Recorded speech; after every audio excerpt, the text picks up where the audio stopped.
Buenas noches, aquí Esteban Aymerich y vamos con lo que sería el séptimo capítulo de este podcast. Ok, funciona. Sí, asegurándome de que ya, sí, como siempre, chequeando que todo esté sonando, que esté funcionando bien. El día de hoy, pues bueno, esta semana, la racha de invitados para un poquito porque esta semana pues tenemos el E3, tenemos varias actividades relacionadas a videojuegos y bueno, últimamente por dicha mucha gente se estaban punchando sus propios streaming, sus propios proyectos. Así que pues bueno, también bueno, muchos de mis podcasts también van a ser mi persona, dando mi punto de vista, explorando y por supuesto profundizando. La semana pasada tuvimos un estreno en Netflix bastante interesante, uno que personalmente yo esperaba. Esto, ¿por qué?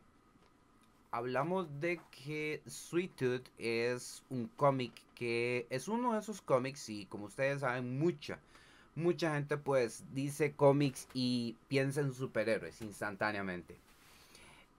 Lo cual pues es muy común y aún ahora pasa. Después de tener ya por una década de que este noveno arte tiene mucho de estar existiendo, ¿verdad? En lo que ha sido básicamente las potencias más grandes del mundo lo han vuelto prácticamente una industria.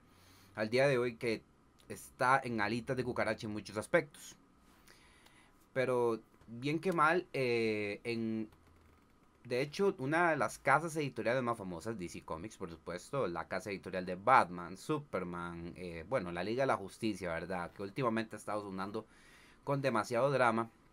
Uno de sus cómics que llegó a sonar bastante por la premisa en sí misma ha sido pues este que ya le consiguieron una adaptación llamada Sweet Tooth.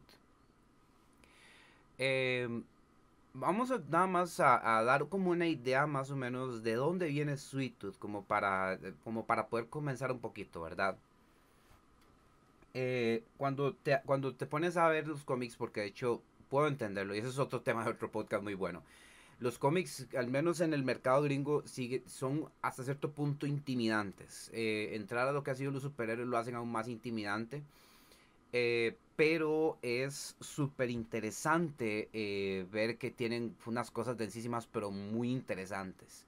El punto de partida mío fue Batman, que por supuesto tiene muchas historias por muchos buenos escritores, aprovechando temas más, ¿verdad? Vuelvo a decir, densos, oscuros, detectivescos en muchos aspectos. Batman es algo increíble, no es simplemente el superhéroe que más vende o el que más tiene plot armor, como dicen mucho. Bueno, como sí se ha visto que tiene plot armor, porque es la estrella de DC, hay que hablar en plan, ¿verdad?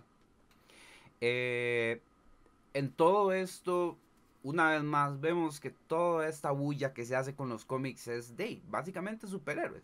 Básicamente, solo eso se cree que hay cuando el mercado, y es algo que yo disfruto de hecho de lo que es el cómic gringo, es que su mercado es vasto y da para muchos tipos de historias. Parodias crudas, mundos exageradamente grotescos o lindos o bueno, hay muchas increíbles propuestas. Te llegas a asombrar porque inclusive el cómic es el paraíso para muchos tipos de historias de corte adulto con pues de settings, digamos, entornos retorcidos, estilos de dibujo aún más retorcidos. De hecho, vemos cosas muy originales, abstractas, mezclas de todo un poco, ¿verdad? Dependiendo del trabajo al que te acerques, o a veces sin tú esperarlo en un trabajo, lo llegas a ver. Así es. Oh, me olvidaba. Nada más un momentito. Se me había olvidado compartirlo en mis redes, qué barbaridad. De hecho, en cómics, como les digo, puedo darles misa mucho de lo denso que tiene en historias, ¿verdad? En tipos de mercados, porque hay para chiquitos, de verdad, sí hay para chiquitos, como también lo hay para un público, digamos, que pasa ya del segundo piso, los 20 años, o inclusive desde antes que ven historias pues ya con superhéroes que involucran sangre, que involucran política, que involucra pues tragedias, genocidios o futuros distópicos alternos, you name it, ¿verdad? Ya lo vemos en muchas propuestas que se han vuelto muy famosas en el cine. Y poco a poco algo que yo estaba agradeciendo de este boom que ha tenido es el hecho de que ahora están volviendo a ver a los cómics para tener fuentes de historias bastante bien escritas, bien desarrolladas y en las cuales, aún tomándose sus libertades, sus esencias permanecen, como es el caso de Sweet Tooth.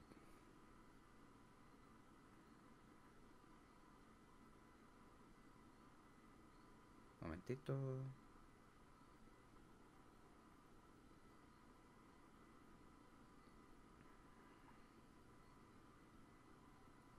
Listo, muy bien. Sí, nada más era para compartir ahí. Muy bien. Usualmente, como ha pasado de hecho con muchas series que se han estrenado y que de hecho les debo su respectivo capítulo de podcast, como lo ha sido Invincible and the Boys, cuyos cómics he leído desde su principio hasta su final a lo maratón, ¿verdad? Este no ha sido el caso de Sweet Tooth. Sin embargo, cuando yo soy alguien que soy asiduo, consumo cómics asiduamente, por decirlo de una forma. Yo colecciono cuando salen, procuro pues ser preorden y normalmente para llegar aquí a Costa Rica se suele durar optimistamente 2 semanas y esa es la que promete, ¿verdad? Solo en México yo he llegado a tener cómics que digamos están disponibles el mismo día miércoles a la venta y bueno, hasta que casi me pongo a llorar de hecho de la alegría. Ok, muy bien. ¿Qué pasa? Sweet Tooth es un cómic que estaba entre los cómics que yo leía entre semana. Por ejemplo, cuando salía tal vez los eventos principales de DC o Marvel, entonces yo veía ahí. Y entre todos esos yo veía uno que me llamaba la atención por el arte que era bastante... el arte de Sweet Tooth no es bonito, no es ese chiquillo cachetón que ves en la serie, no. El chico que sale en los cómics tiene un arte bastante... de un tipo de cómic que se ve mucho en Estados Unidos, que es de tipo de cómic alternativo, que siempre tiene un estilizado bastante crudo. Sweet Tooth tenía este tipo de diseño que se veía también en trabajos como Vertigo, que también es la línea para adultos que ha tenido DC Comics por años. Y entonces por un momento yo creía que Sweet Tooth de hecho era, por ejemplo, no sé, de otra editorial que no fuera DC, por ejemplo Image, que Boom, Dynamite, hay un montón, como ustedes no tienen idea, de hecho. Inclusive hasta lo llegué a considerar de un compilado de trabajos de cómic bien adultos, como lo es la Heavy Metal, ¿verdad? Que es un compilado que lleva años publicando hasta el día de hoy, digamos. Eh, Tan es así el estilo de Sweet Tooth que entonces, no sé, sabía que estaba ahí.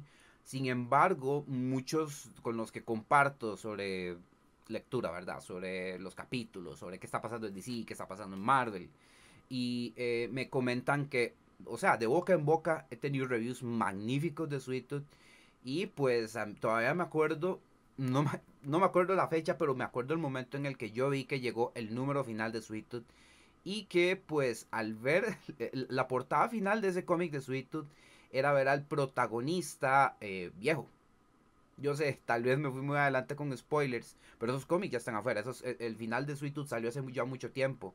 Entonces me llegó un poquito porque en lo que yo estaba, yo nunca leí, como les digo, ese cómic de Sweet Tooth, pero veía las portadas. Las portadas no eran tan consecuentes, pero yo aprendí a ver cómo, digamos, evolucionó la historia de un chico con orejas de alce que entonces llegó a viejo. Porque de hecho en este tipo de cómics normalmente tienen finales súper horribles, súper trágicos, súper espantosos. Entonces solo viendo las portadas me llegué a relacionar como que, ay, mira, a pesar del estilo de dibujo del que puedo esperar que pasen todas las cochinadas inmorales del mundo, estoy viendo que, estoy viendo que como que tuvo un final feliz. Puede ser. Poco antes de yo enterarme de que Robert Downey Jr. y su esposa, digamos, se juntaran en producir esta serie para Netflix, junto con Warner Bros., curiosamente, no con Marvel, ¿verdad? O Disney. Eh, entonces me sentó a buscar la sinopsis, la propuesta de Sweet Tooth. Esta me recuerda mucho a unos tipos de libros, o sea, libros que les confieso no he leído, pero de los cuales conozco bastante la propuesta, cuyas ideas también las he compartido con varios amigos míos, como lo es 1984, Un Mundo Feliz, o Rebelión en la Granja, inclusive, o sea, ya están viendo cosas que posiblemente influenciaron esta historia. Jeff Lemire también, el autor de esta historia, él ha escrito también, yo lo conozco porque él ha escrito unos trabajos de Batman interesantes. También hizo un cómic aún más crudo, de hecho, en lo que es en la época de New 52, con lo que es, si mal no, con Animal Man. Ujú. Así que Jeff Lemire es un escritor bastante, digamos, uno diría versátil porque, digamos, ha trabajado bastantes cosas y de hecho, ¿cómo puedo explicarles, digamos? Es curioso porque cuando ya empezás a leer cómics, empezás a ver digamos, las editoriales, lo que trabajan y sus muchas propuestas, muchas convergen en un tipo de mundo crudo, un mundo lleno de lo más tóxico, lo más, o sea, lo más crudo, lo más grotesco de la humanidad en muchos aspectos. Hay muchos escritores famosos, de hecho, que han escrito cosas para superhéroes y que en otros lados, pues, no tienen censura y se dejan ir y vemos este tipo de trabajos.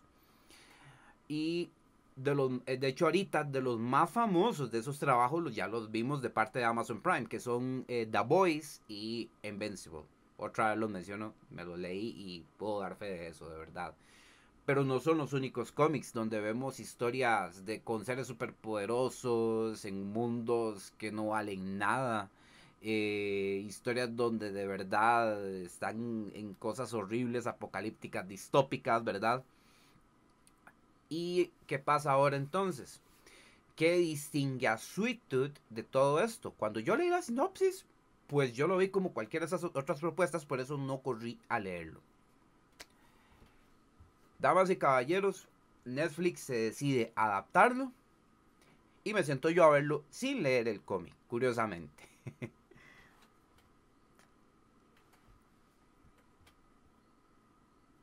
Obviamente, como yo les estaba diciendo, no me cerré en el hecho de que yo, inclusive al ver el estilo de diseño de personajes, el estilo del arte que tuvo esos cómics, en comparación con el trabajo que hicieron en la serie que dista pero demasiado, o sea, jamás vas a relacionar cómic con la serie, más que por el nombre. Porque tú ves, por ejemplo, el mismo personaje de Gus en los cómics, en las portadas, que sale en la mayoría de las portadas y en su gran mayoría sale de frente. Es un chico, digamos, con la cara alargada, que de hecho recordaba mucho a un ciervo, a un deer, a un venado, de frente, con el hocico como jalado, ¿verdad? No tenía la nariz, pero sí tenía, por supuesto, las orejas y las orejas y digo, los cuernos, ¿verdad? Sin embargo, cuando yo vi el tráiler, me llamó mucho la atención. Me llamó mucho la atención, por ejemplo, el trabajo de diseño de producción. eh, pues el mismo Gus, a pesar de que se ve muy diferente, le supieron trabajar una esencia bastante, pues, agradable. A pesar de que no se vio mucho y los demás personajes, no sé, digamos, no, digamos, más bien sintieron como un clavo de que, vamos a ver qué tal. Porque sí, es una propuesta distópica, no es la primera propuesta distópica, pero gira en torno a un niño. Gira en torno a también más niños que tienen esa esencia, a pesar de el mundo tan horrible que entonces la serie nos iba a encaminar, por supuesto.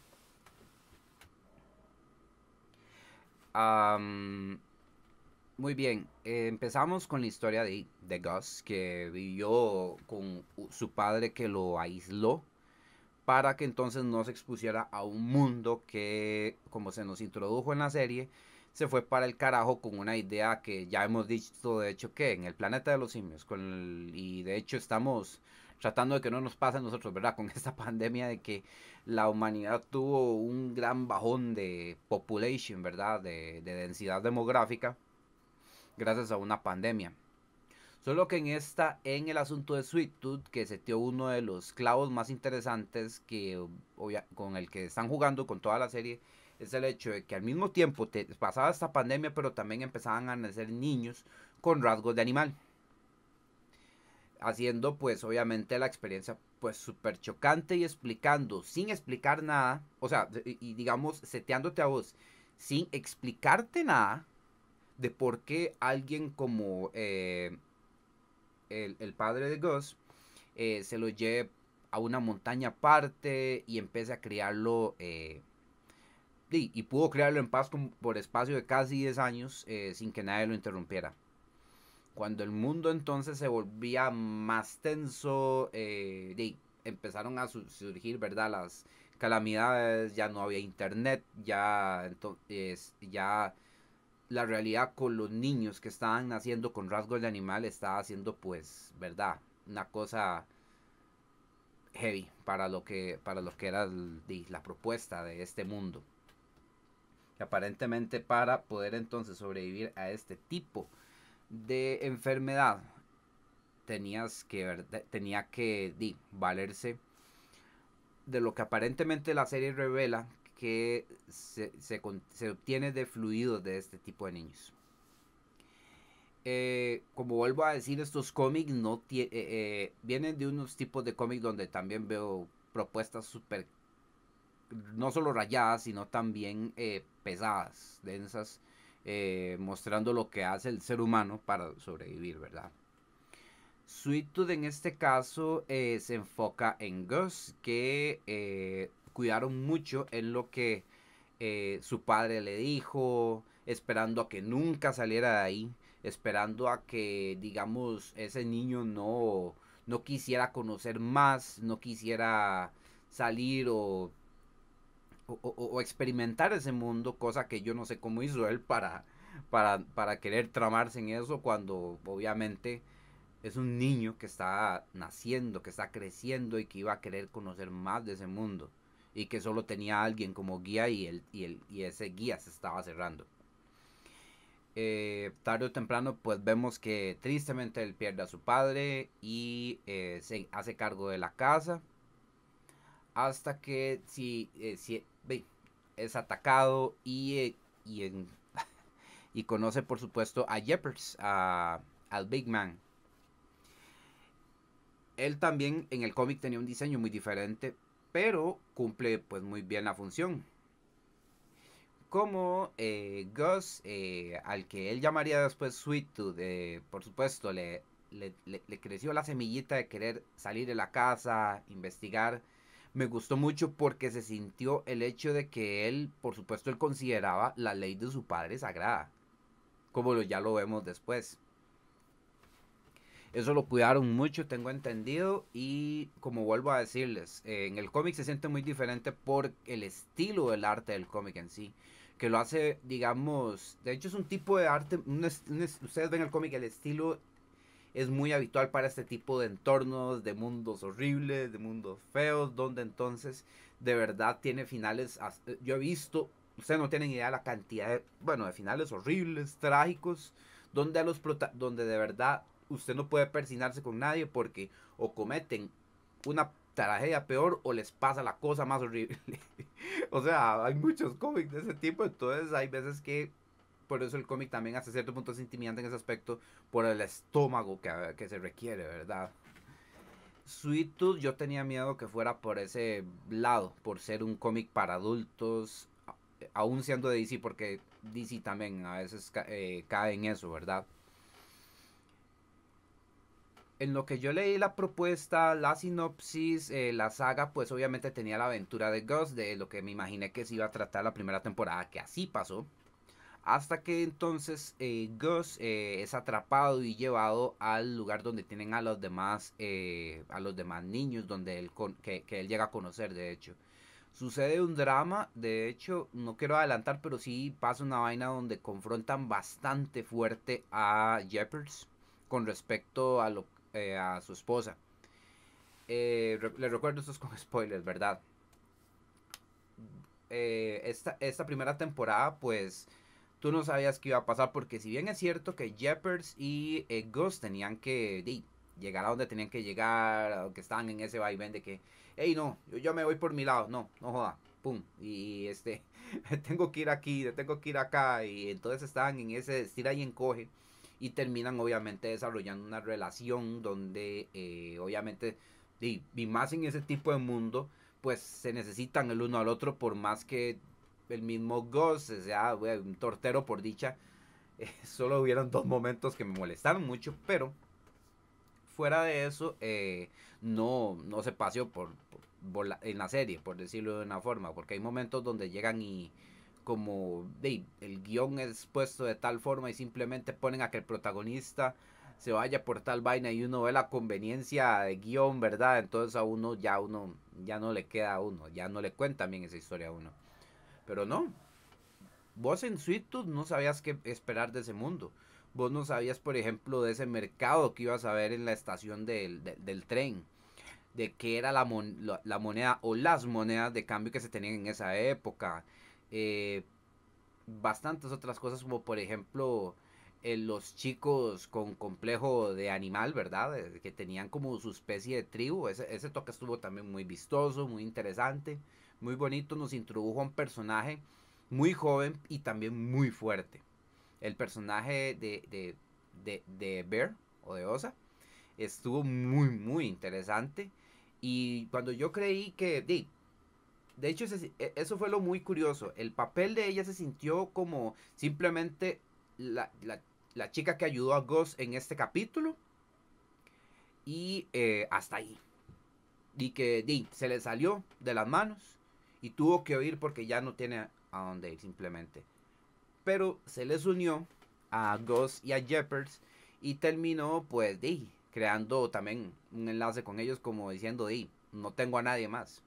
A pesar de regañadientes de que yo detesto a este cazador, de que yo sé lo que él ha hecho y lo cual todavía nos tienen en ascuas hasta el día de hoy, eh, las relaciones entre ellos se han dado súper, súper bien y todos no atados, sino unidos por el mismo Gus, por ese sentimiento paternal, ese sentimiento de querer proteger a un niño que estaba queriendo descubrirse, descubrir su verdad, descubrirse a sí mismo, a pesar de que los odds eran súper altísimos, eran súper escasos, ¿verdad? O sea, eran enormes, eran más los clavos antes que él y aún así se fueron con él.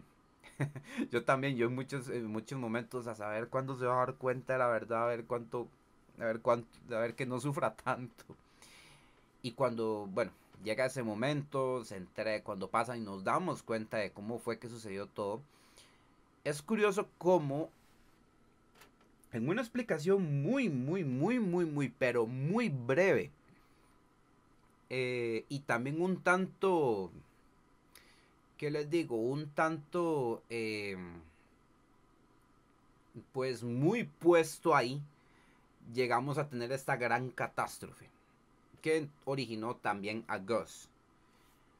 Y aún con la forma en cómo se explicó y la forma en cómo tal vez no supo posicionar unas cosas, pues nos quedamos bien con ese tipo de origen, con lo que explicó todo esto, ¿verdad? A pesar de que todavía hay otros misterios, pero digamos ya aclaró que fue lo que digamos eh, eh, fue la causa de que la humanidad esté como esté en ese entorno.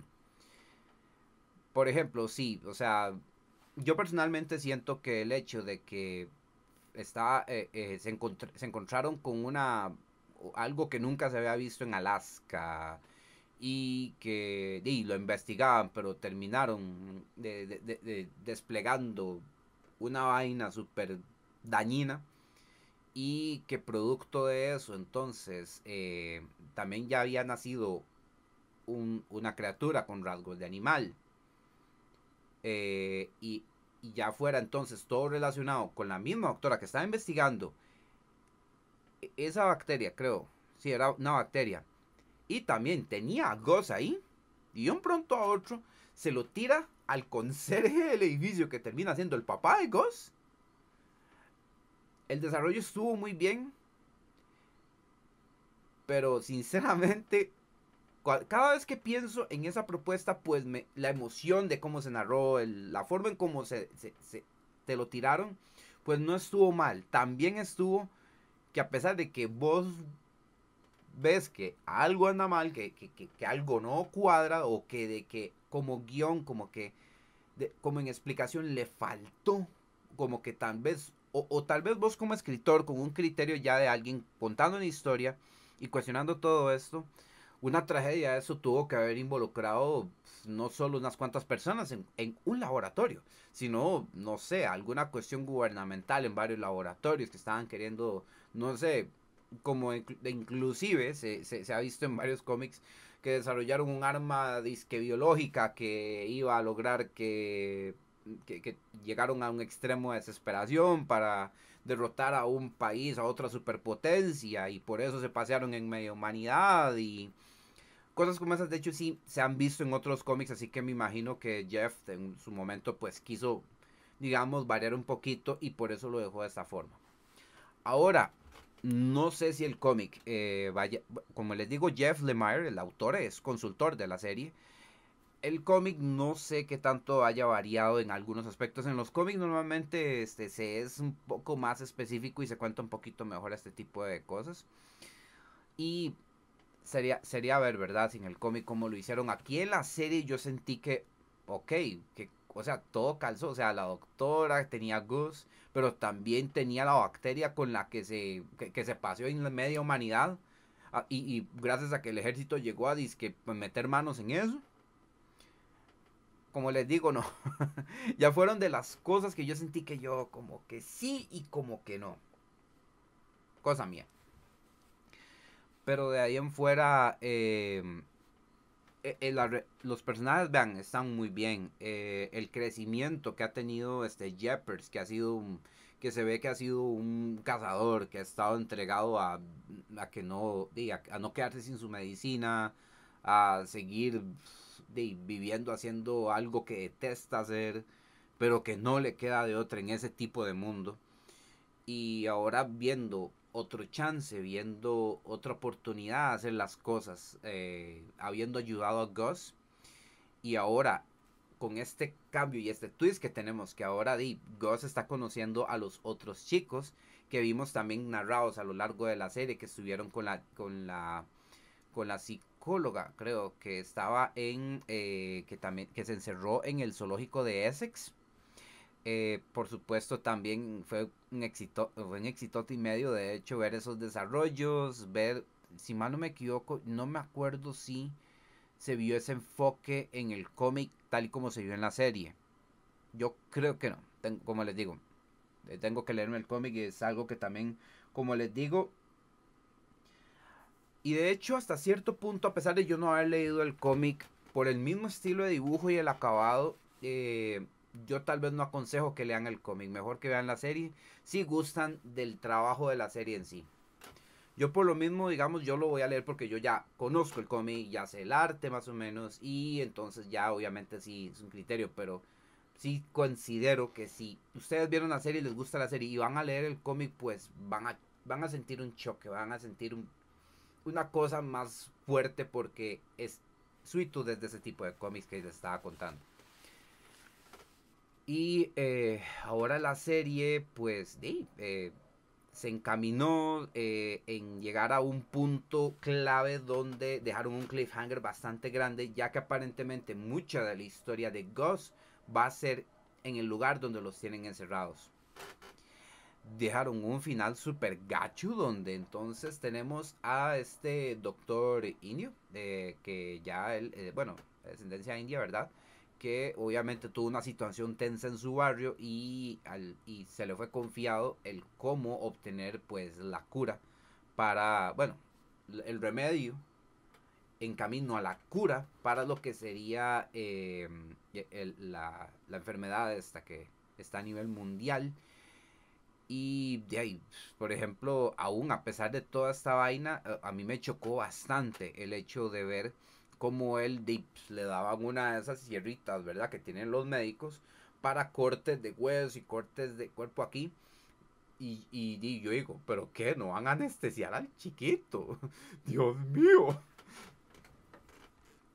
Hay historias así de densas en los cómics y aquí, digamos, se permitieron trabajar con cuidado de eso para que entonces entendamos algo que vivimos todos los días también y que Sweet Tooth ha ganado su recibimiento, ha ganado su pegue, por decirlo así, su éxito en los mismos cómics, porque a pesar del mundo tan horrible en el que están, la viveza de estos niños y de los personajes que se acercan a estos niños y crecen con ellos es algo que quedó bastante y que a mí me marcó en lo que ha sido la serie. Porque es, digamos, es una apuesta el poder ver un tipo de trabajo de estos donde quieres que Gus gane, donde quieres que de verdad pase algo bueno, a pesar de que todas las adversidades están por todo lado, pero por todo lado, sin embargo, apela a un corazón, a una inocencia y a una vaina que, bueno, yo no creí ver en un trabajo de estos como Sweet Tooth. Productores como una vez más, Donnie Jr., su esposa y Netflix, ahora lo está tirando Netflix por supuesto, eh, creyeron en el proyecto, creyeron en la propuesta que querían narrar y por supuesto al día de hoy tenemos que Sweet Tooth es número uno en Estados Unidos, confirmado hoy por Geek, en Netflix Geek, eh, número uno en Brasil, número uno en varios lados del mundo, ya estoy constatando. Es increíble. Porque es un trabajo soberbio. Visualmente tiene un diseño de producción súper pensado. De hecho, los entornos que ustedes ven ahí, porque si bien es cierto en el cómic todo sucede en Estados Unidos, pero hey, unos Estados Unidos devastados y jodidos, ¿verdad? Y tenían que hacer sets y todo. Mucho de esto, de hecho, fue grabado en Nueva Zelanda. Estaba chequeando que sí, que mucho de esto, los playgrounds que se veían en ruinas, las estaciones de tren, muchos de esos lados tenían que ser en Nueva Zelanda, por supuesto. Y cosas increíbles, como por ejemplo, el chiquito que actúa de Gus, Coventry, creo que es su apellido. Él pues supuestamente tenía que ensayar con alguien que es titiritero para que entonces en el momento en que actuaran de cierta forma, hicieran varias escenas, tenía que calzar con el movimiento de las orejas para entonces el poder escuchar y tener todo eso. De hecho, si ustedes se fijan, yo también me fui tan en la serie que muy pocos aspectos yo me ponía a apreciar, por ejemplo, cómo se veía Gus cuando hablaba o cuando interactuaba o cuando escuchaba con las orejas, porque la movida era muy natural, era era, era muy intuitivo, o sea, yo sentía y yo pensé también, porque digamos tenía que ser alguien animatrónico en la distancia que dice, ok, en tal momento haga tal cara en el momento en que usted sienta alguna señal, tal vez acá o en algún momento, para que las orejas sí se muevan. El asunto es que aparentemente, según yo estaba leyendo, la tecnología de animatrónicos no había avanzado así como que tantísimo, así que entonces tuvo que ser algo como más, diga, alguien que estaba llevando de hecho tanto en los ensayos como en los momentos en que se grababan, que entonces estuviera muy al unísono directamente con Gus. Eso estuvo muy bien hecho. Ya que entonces, si fuera tal vez un, no sé, o algo por control o tal vez lo hubieran montado en CGI, pero también eso hubiera sido un trabajo inmoral. Pues no, hicieron esta jugada que me pareció de hecho mucho, de hecho sí se vio. Ustedes se ponen a ver y si vuelven a ver la serie, sí, se ve muy natural, se ve muy muy vivo y se ve como si fuera parte de él. También estaba viendo que el diseño el diseño de producción en todo se lució, pero también era hasta no sé, hasta puntos donde yo decía, pero no, o sea, tampoco la violencia. Por ejemplo, o sea, tengo entendido que eran más de 60 diseños para los uniformes del ejército eh, que se tuvieron que hacer para que se viera un poco más de tela natural y no se usara ningún tipo de tela animal, curiosamente. También tengo entendido que pues los diseños de los ropajes también tuvieron sus muchos acercamientos. Tengo entendido que lo que llevó más trabajo fue la vestuarista cuando trató de llegarle a la camisa de cuadros que lleva Gus o Sweetheart, que llegó a no sé cuántos tipos de camisas para llegar a ese tipo de cuadros porque tenía que ser similar al del cómic. En eso sí cuadraron mucho eso. A pesar que usted, como vuelvo a decir, ves al Gus del cómic y ves al Gus de la serie y lo relacionas en cero, pero cuidaron eso mucho. Eso estuvo muy... Eso estuvo increíble. Estamos hablando de que normalmente cuando hay trabajos de cómic a, pues, no sé, teatro, cine, normalmente los consultores son lo más ignorado, ya que normalmente los directores, pues, normalmente siempre se- eh, son cosas de cosas. Inclusive me recordó hasta un capítulo de esta serie también de Netflix, BoJack Horseman, donde se ve, por ejemplo, como muchas cosas los directores terminan decidiendo sobre la marcha, pasándole por encima a discusiones de meses con ejecutivos, con guionistas, consultores, productores, porque es el director. No pasa siempre, pero nada raro, como les digo. Y wow, The Sweet Tooth, terminamos esta primera temporada, nos dejó bastante tensos. Nos dejó pensando, tensos en el hecho de que en cualquier momento este doctor a punta de revólver va a agarrar esa sierrita y va a querer sacarles fluidos de la columna y bueno, de los otros lados del cuerpo donde el estudio, ese cuaderno decía. Y de ahí, aparentemente, sí les puedo decir, bueno, como ya medio les expolié, según el cómic, Gus llega viejo, pero no sabemos qué pasa en el trayecto para todo eso. Así que eso es lo mejor de todo. Esa es la sorpresa. No voy a espolearles. De verdad, sigan viendo la serie, esperen la próxima temporada. Porque hasta inclusive las libertades creativas puede que digamos nos muestren eh, que las cosas pasan de otra forma, se sienten de otra forma en contraste al cómic. Ahora, si quieren apoyar al cómic, como les digo, prepárense porque no van a ver al chico que vimos, al niño cachetón que vimos dibujado en el cómic, no. Vamos a verlo alargado, vamos a ver trazos groseros, vamos a ver inclusive un cómic muy gráfico en lo grosero, para que todos tengan en cuenta, de verdad, que cada trabajo es distinto y que sí se requiere su criterio más para este tipo de cómics.